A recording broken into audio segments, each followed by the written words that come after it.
Hello mga ate at kuya, mayong gabi dia sa inyong tanan. Sa mo na maghimo mi og kinilaw ug ibutangan na ni ate gagao ka ng cowbell nga evaporada milk.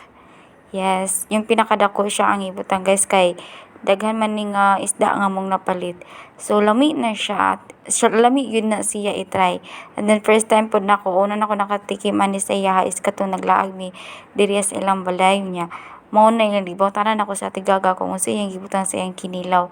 Actually dili ko hilig mo kaon og hilaw na isda. Ang kinakain ko lang talaga sa kinilaw is yung pipino. Yes, shout out sa gustong-gusto yung pipino sa kinilaw diyan. So yan, mao na ang ginahimo ni ate kay mas lami po daw siya. Ani na siya mga lamas diha guys, mga ate at kuya.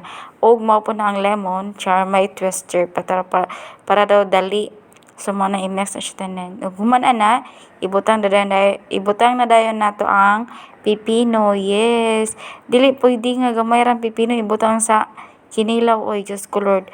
Mao ra nay una mahurot kaysa sa isda nga imuha gi-mix-mix dira. O di ba? O don't tell me, ikaw dili po kaganahan og kinilaw dira day. Pag sure diha ba? Di ba mo man nato ang hilig labi na dili kaganahan og isda ang hilaw. Lami yun na siya, lami pud na siya kung daghan og sili og suka.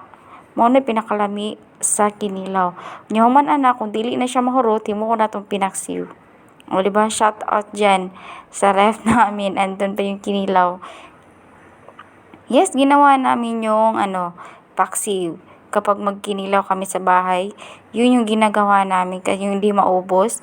Sus, Diyos ko Lord, ginagawa namin paksiw. Tapos masarap talaga siya guys. At saka mabango kasi meron siyang biyasong, tabon-tabon, luya, bombay, tsaka sili. At saka may milk pa. Oh, di ba? Ang sarap. Oh, di ba?